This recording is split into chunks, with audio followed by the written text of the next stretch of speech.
To begin with, it has nothing to do with archaism, with the salvaging of obsolete words and turns of speech, or with the setting up of a standard English which must never be departed from. On the contrary, it is especially concerned with the scrapping of every word or idiom which has outworn its usefulness.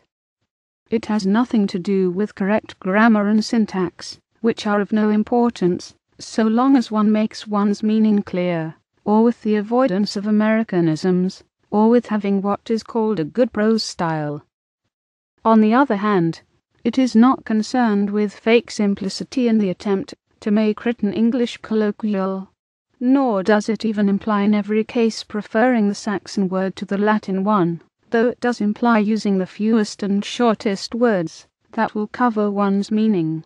What is above all needed is to let the meaning choose the word, and not the other way around. In prose, the worst thing one can do with words is surrender to them.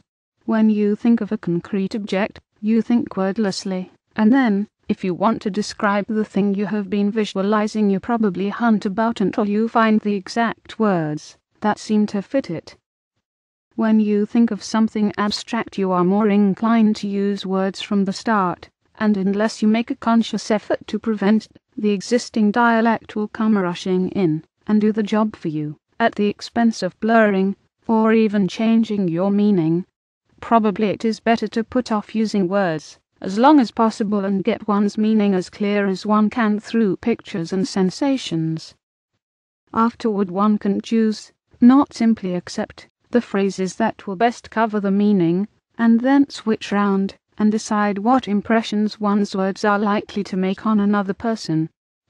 This last effort of the mind cuts out all stale or mixed images, all prefabricated phrases, needless repetitions, and humbug and vagueness generally, but one can often be in doubt about the effect of a word or a phrase, and one needs rules that one can rely on when instinct fails. I think the following rules will cover most cases. 1. Never use a metaphor, simile, or other figure of speech which you are used to seeing in print. 2. Never utter a long word where a short one will do. 3. If it is possible to cut a word out, always cut it out. 4. Never use the passive where you can use the active. 5. Never use a foreign phrase, a scientific word, or a jargon word, if you can think of an everyday English equivalent. 6. Break any of these rules sooner than say anything outright barbarous. These rules sound elementary, and so they are, but they demand a deep change of attitude in anyone who has grown used to writing in the style now fashionable. One could keep all of them, and still write bad English, but one could not write the kind of stuff that I quoted in those 5 specimens at the beginning of this article. I have not here been considering the literary use of language, but merely language as an instrument for expressing, and not for concealing or preventing thought. Stuart Chase and others have come near to claiming that all abstract words are meaningless, and have used this as a pretext for advocating a kind of political quietism. Since you don't know what fascism is, how can you struggle against fascism? One need not swallow such absurdities as this, but one ought to recognize that the present political chaos is connected with the decay of language, and that one can probably bring about some improvement by starting at the verbal end. If you simplify your English, you are freed from the worst follies of orthodoxy.